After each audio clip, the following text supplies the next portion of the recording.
la rencontre de Dakar a été une rencontre de haute portée, pilotée de bout en bout par le ministre Abdoulaye Diouf Sarr, qui a reçu beaucoup de ses homologues africains pour adresser des questions assez précises concernant la lutte contre certaines maladies, notamment le paludisme, mais également comment faire en sorte qu'on puisse améliorer la santé de la mère et de l'enfant.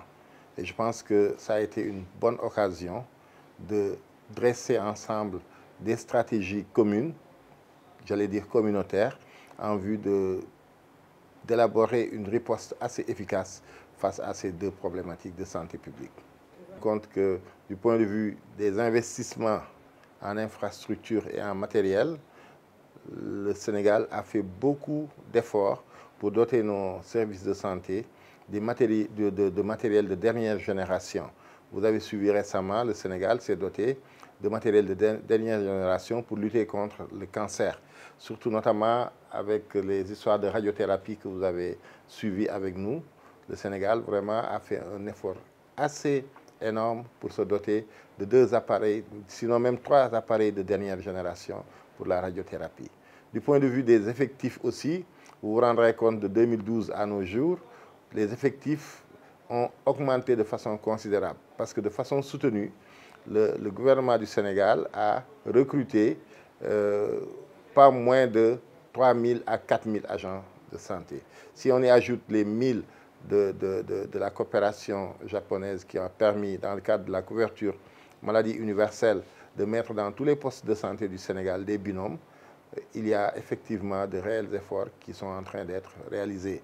Vous vous rendrez compte également que beaucoup de maladies ont reculé dans notre pays.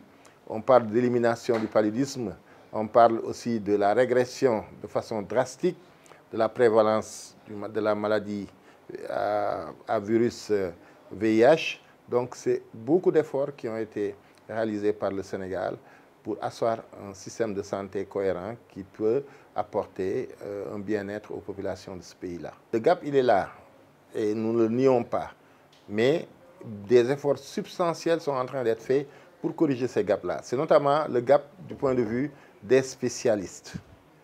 Vous savez, le Sénégal a, avec le président Macky Sall, doublé en 2018 la bourse qui était octroyée aux médecins en spécialisation.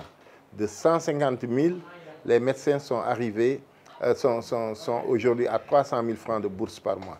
Tout cela procède de la volonté des autorités de motiver les médecins sénégalais pour leur demander d'aller se spécialiser.